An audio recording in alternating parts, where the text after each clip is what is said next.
All right, we are back again, and it is the Liverpool Brothers podcast. But today we are not talking about Liverpool, we are talking about the Black Stars of Ghana. Looking forward to the World Cup competition that is coming up in a few weeks, and the Black Star squad has been released. It is a 28-man squad. Of course, it is going to be trimmed down to 26, so we expect two players to be taken out of the squad to get the 26. But there are a whole lot of talking points on this Black Star squad. Not least among the talking points is the fact that it includes 5 goalkeepers. Now, the inclusion of those 5 goalkeepers in itself is quite weird to begin with. The second thing about having those 5 goalkeepers is that there are 2 keepers from the same team. One keeper is the first keeper of that team, Hasselhoff. And there's the second keeper of Hasselhoff also included in the squad, which to me doesn't really make any sense to begin with. There are also issues when it comes to the players who were called in defense. Especially, we have Baba Rahman back into the squad after 3 years of exile out of the Black Star squad. Yeah. And at the left back position, we had a new player who was called for the last 2 rounds of friendly matches under Coach Otuado. And the left back who was called, I've forgotten his name. What is his name? Can you remind me? The left Yeah. backs are Abdul Babaraman, Gideon Mensah, No, and then the guy who was called to play under Coach Otuado Senaya. for the Germany game. I Senaya. think that's Marvin Senaya. Yeah. Yeah, who had to change his nationality to be able to play for Ghana. That's him. Yeah, and that guy has been left out even after going through all the hoops. He's here. Senaya is in the list. Is he in there? Yeah, it's actually Korn. I think you are referring to Korn. Oh, Korn. Yeah. I'm referring to Korn. German-based. Yeah, Derek Korn. Yeah, the one who gave the assist for the Germany game. Exactly. That guy. Yeah. Okay, so let's start with the goalkeepers. What do you make of the fact that Ghana has called 5 goalkeepers and two goalkeepers are from the same team? One is the first team, one is the first keeper, the other is the second keeper, or the fact that those 2 goalkeepers are from the same team. Why is that the case?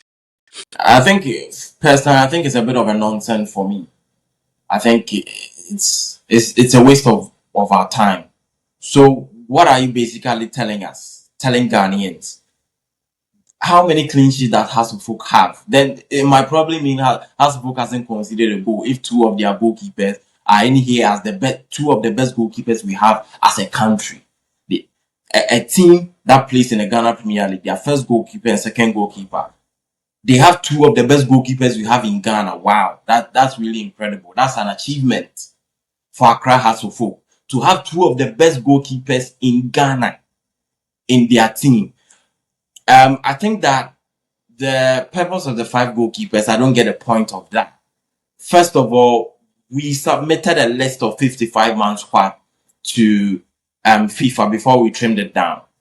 Nobody in Ghana knows the 55 players that were submitted.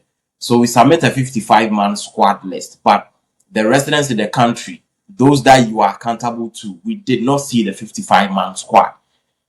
Now we know of 28. And the 28, the caption for the 28 is they are called up for a friendly against Wales. So does that mean that those who are not able to justify their inclusion into the 26-man squad that will be announced on the 1st of June, well, another set of players be called to form the 26, or 2 are just going out? That is unclear. But referring to the goalkeepers again, the rest of the goalkeepers that are in the list, I don't really see the point. I think that Benjamin Asare in the last game made a bad pass that resulted in a goal. But I think aside that, there's not many you would say major errors that he has made in goals so far when he's been in the Black Stars. I know that people are worried about his ability to be that kind of standout goalkeeper in a World Cup tournament. There's a big stage. He's never experienced that. I know that all those conversations are there, but I think that he's not a top goalkeeper, but I think he's just what we have right now. And I think that we should stick with Benjamin Asare. That is just what I think. I think the point of the 5 goalkeepers doesn't really make sense to me. Okay, so if I understand what you are saying clearly, actually, this squad is not the World Cup squad. It is not the 28-man squad that would be trimmed down to 26. So it means that we could have new players introduced into our final World Cup squad. Possibly. So there are several players in here who could be dropped. So more than 2 players could be dropped from this particular list. That is what we that is the understanding that we need to get from this. Yeah, So that I is the think understanding. But the logic here is it is quite clear that the 2 goalkeepers out of the 5 will go out, and then it becomes a 20-man squad list. That is the logic behind the 28-man squad. no, but you just drew my attention to something which is very important. I Okay. looked at the squad list and it is written call up list, Black Stars call up list, Yeah. World Cup preparation camp. Yeah. So the manager or the coach of the Black Stars, Carlos Queiroz, could well justify and say that okay, there are some players I already know they are set in stone for me. I don't need to see them, right? In Yeah. the preparation camp for this particular friendly. So there Yeah. are players who could come into the camp and be in the preparation, but they are not part of this list.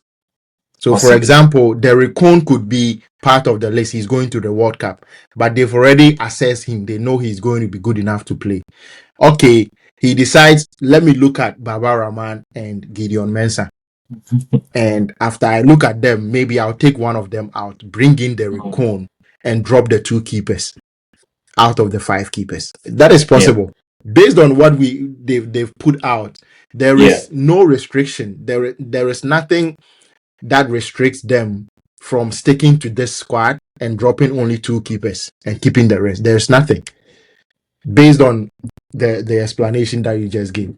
Okay, so that is the goalkeepers. The defense, we have Baba Abdulrahman, Gideon Mensah, Marvin Senaya, Ali Duseiru, Abdul Momin, Jerome Opoku, and Jonas Ajete.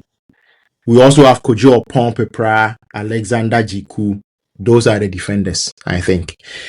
So let's look at Baba Rahman and Gideon Mensah. Why do you think we have Baba Rahman in the squad as well as Gideon Mensah? I think Baba Rahman, I don't know the performance of Baba Rahman at club level. He plays for PAOK or whatever you want to call it. They played I call them PAOK. PAOK. That's fair. They played in the Europa League this season. He got eliminated very early on. So he has had appearances in Europe. And it looks like he has actually been quite decent for his club PAOK when you're looking at the statistic. But I haven't really watched him. And my take on Baba Rahman is that we know Baba Rahman, the reason why he wasn't in the Black Stars for the best part of 3 years now. In his last game for the Black Stars at the Baba Yara Sports Stadium, I was there. I was there watching the game live. And I saw the boos and the criticism that he faced on the day. Whenever he touched the ball, there were boos. So I think psychologically, he needed to stay away for a little while. And at a point, Otoado even addressed it in his press conference, pointing to the fact that he thinks that he's not ready to return to the Black Stars yet. So why does he think that right now, less than a month to the World Cup, right now he's ready for the Black Stars? But the other angle is also, I don't think he picks up a phone and calls Carlos Queiroz that I'm ready to come to the Black Stars. I think it's Carlos Queiroz who rather wants to bring him in.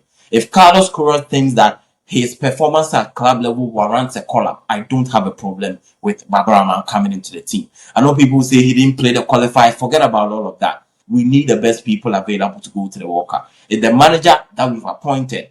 Let's leave the manager to do his job. If he thinks that Baba Rahman has done good enough at club level and so he deserves a spot to challenge anyone, because of course, when you look at our players at left back, we don't have an established player at left back anyway. So if you have a player that has been considered at club level, you might as well bring him in. I think that is my take on Baba Rahman. Yeah, but let's try and analyze this very slowly without emotions, without being too sort of how do you call it? Without being too so critical, let's be logical here. Now, Baba Rahman has been out of the Black Star squad for 3 years. Yeah. There are other players who have played in that position since Baba Rahman exited the scene of the Black Stars. Yeah. The second thing is that Baba Rahman plays at PAOK. I think it's in Greece, right? Yeah. He plays in a league that is in Greece, not in the top 5 leagues in the world, not even in the probably top 6 or 7. I don't think it's even top 10. I doubt. You have Derek Cohn. Derek Cohn has played over 80% of the games his team in the Bundesliga has played. He's in the Bundesliga, is that right? Yeah, Bundesliga. And he's been called recently. So if you are a new coach who comes into a team, would you look at players who have played recently, or you go 3 years before and look at the players who were in the team 3 years before and try to call some of them back? Now, my issue is not with just inviting him to come and play. From an interview that I think Henry Asante made on Asempa Radio or somewhere in the last few days, he's explained that it was the coach who called Baba Rahman to try and convince him. Now listen to the key word here: convince him. Are we saying that Baba Rahman is a type of player with the caliber and a stature who needs to be convinced to play for his national team? Like, are we serious? We are saying that the coach Carlos Queiroz, with all his pedigree and experience, had to call Baba Rahman, a player who plays for PAOK, who hasn't been in the Black Star squad for 3 years. This coach, who is pedigree coach and experienced coach, picked the phone to call him.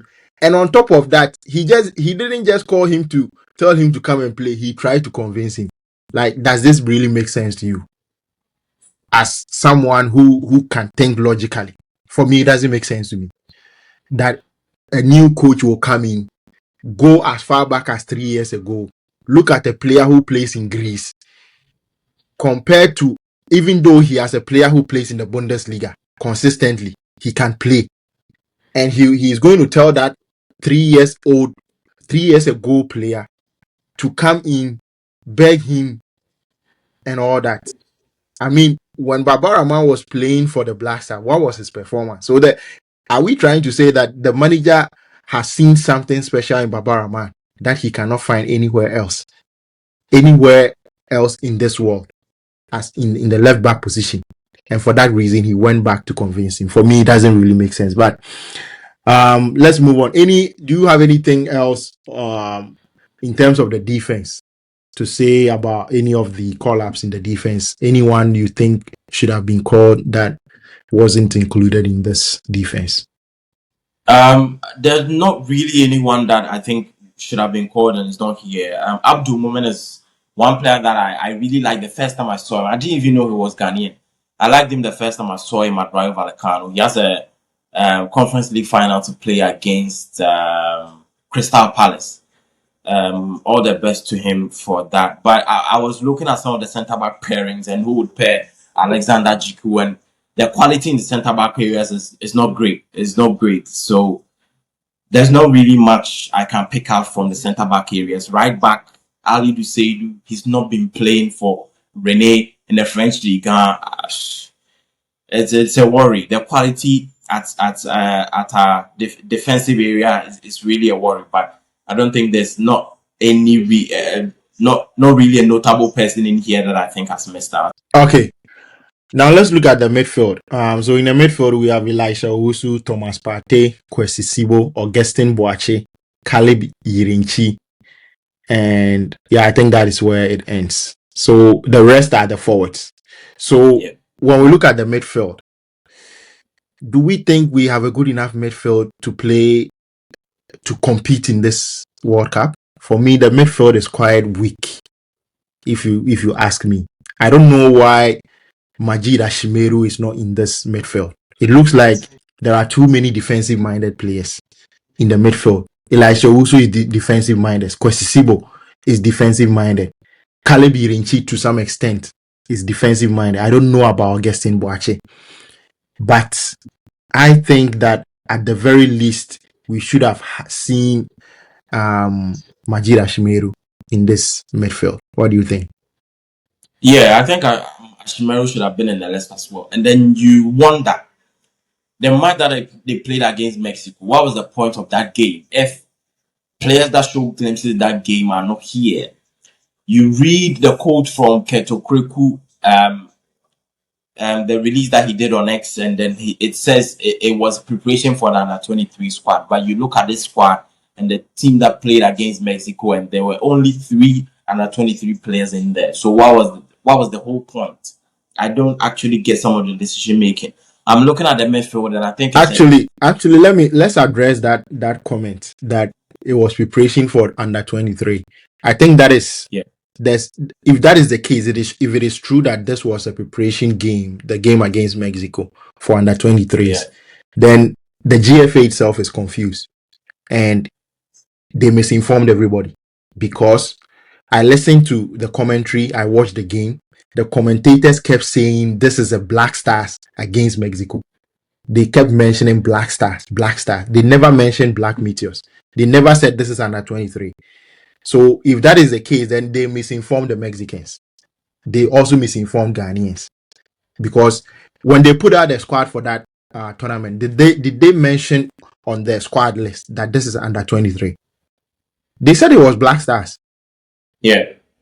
So for me to come out and say something else from what we knew before, I think he's just playing with the intelligence of Ghanaians, and I think this happens quite too often when it Yeah, comes to and the again, GFA and how they communicate. it is not Yeah. surprising also. I think it's not surprising also that Carlos Queiroz wasn't on the bench because he knew that with this squad, he didn't call. He wouldn't go and sit on the bench, and then when we lose, it will be attributed to him. He wasn't going to take that heat. It was an unnecessary thing to do, and he avoided doing that by being on the bench for that game. And I think that if I look at the midfield, it saddens me. The midfield that Ghana has had over the years, and you look at the quality of our midfielders in this squad, it is absolutely shocking the level of quality we have in here. Like Showusu, Thomas Partey, Kwesi Sibu. Our best midfielder is Thomas Partey, and he doesn't even get minutes at his club level in Villarreal. In Villarreal, he doesn't even get minutes in there. He competes against a not so good midfield, really, in the Villarreal team, and he's our best bet in midfield. I don't even know the midfield pairing that we can get from this list. Yeah. It's So quite worrying. this is why I don't believe this is the 28 man squad that will be reduced to 26. I don't think so, because if this is the squad we are going to the World Cup with, we should forget about it. We are better off forgetting about the World Cup and ignoring the fact that Ghana is even playing in that World Cup, because this is not good enough. We can do better than this. That is what I can say. We can do better than this squad. For sure. We can. I've heard people say they don't really see anyone who would have come in to massively improve it, or anyone who would have been a starter that wasn't called. For me, I think there are quite a few players who should have been in the squad. And we will come to the forwards very soon. But Yeah, from what we've discussed so far, I think it is true when I say that this squad list, people can miss out. Players will be taken out and new players will be introduced into the squad. That is what I think. I don't think he will just take away the two extra goalkeepers and go with the remaining players. I don't think that is the case. But let's look at the forwards. So in the forward line, we have Abdul Fattah Isahaku from Leicester City, Kamaldeen Sulemana from Atlanta, Christopher Bonsuba, who is from Al something, Al and Kadish. Esmiama from Lyon, Antoine Semenyo from Manchester City, Brandon Thomas Asante, Coventry City, Prince Kwabena Edu, Victoria Pleasant, Inaki Yeah, Williams, Athletic Bilbao, Jordan Ayew, Leicester City, and that ends the forward line. What do you make of this forward line? For me, I think it's still not good enough. This forward line for me. I don't understand why a player like the guy who played in the Mexico game in the forward line. What is his name? Afenajan. I don't know why Afenajan wasn't called. Yeah. For me, it is quite atrocious to not call Afenajan. If you are going to call Jordan Ayew, who plays in Division 1 in the Premier League in England, the championship is the same as Division 1. Let's get that crystal clear. Even in the Division 1 in the Premier League, he's not getting playing time. So if someone is playing Division 1 elsewhere in Europe and has earned promotion with his club to play in the Premier Division, and you say he's not good enough, but because Jordan Ayew is your captain, sitting on the bench in a Division 1 is and also earning or taking your team to relegation, you should be rewarded with a World Cup call-up. I don't really get it. Well, I don't really get it. For me, yes, for me, I thought the Black Stars manager we have is a pedigree manager. He's an experienced manager, and he will be able to sort of break some ground. He will be able to crack heads. He will be able to let some heads roll and behave like Donald Trump and how he's been managing the UN. For me, that is what I was expecting from this manager. I wasn't expecting him to do the same things that we keep seeing in the Black Stars. I was expecting him to come in and shake up the whole building. You think Jordan shouldn't be in the squad? No. The fact that I don't care how many goals he scored in the qualifiers. You are playing in a league that is the second tier league in England. Don't forget that championship teams for me are not good enough. Premier League teams, if Ghana Premier League was organized any better, those Ghana Premier League teams should be beating the championship teams anyhow. Because when they come to the Premier League, we see the performances. We see that the level is very poor. That is why every team, when they qualify from the championship to the Premier League and they want to remain in the Premier League, what do? They sack most of the players and they bring in new quality players. That is the only way you can stay in the Premier League. And that tells you the difference or the gap, the gulf in quality between Premier League and the championship. It is not good enough, the championship. It is not good enough. So if your team is in the last position, if you are struggling to remain in the league and you've actually been relegated, on top of that, you don't get playing time. On top of that, it is Patson Daka, who himself can't score a goal to save his life. Is keeping you out. I heard you mention that on the Pro KSS show. Patson, if you can't displace Patson Daka or any of the forwards at Leicester City for that matter, you have no business playing in the Black Stars. No business. You have no business getting near the Black Stars. So for me, he's gotten enough grace. He's gotten enough grace to be able to. But if we are really serious about performing at the World Cup, for me, it is an unpopular opinion. I know many people are going to say, "Oh, but he performs when it comes to the Black Stars." Yeah. I also didn't want to see Naki Williams. I didn't want to see him. I don't think he deserves this call-up. Personally, maybe Prince Kwabena Edu has shown some glimpses. Sorry. When it comes to Inaki Williams, like I was saying, I'm a bit of a terrorist myself when it comes to Inaki Williams. I think I did not want to see him anywhere near this list. This is the guy that we've been calling to for call-ups previously for the past year or so, and he always pulls out.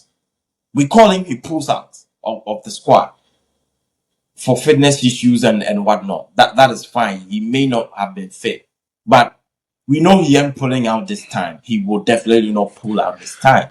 He's going to the World Cup because the World Cup is near. And his performance at club level, I mean, before or in previous seasons where he was actually playing very well for Atletico Bilbao, we saw his performance for the Black Stars. Shambles. And now his performances, even at club level, isn't very good. What at all can Inaki Williams give us this time around? I don't see it. I don't see Inaki Williams. And I don't want it to be like I'm going against Justin Inaki Williams, maybe because he isn't necessarily born in Ghana or whatever people may say. I'm looking at the commitment levels of some of the players that we have in our team. I'm looking at someone like Isahaku and even Kamaldeen Suleiman. All these guys are not able to pull up anything when they play for the Black Stars. And that is why I question someone like Jose Pintel and why he's not included in there.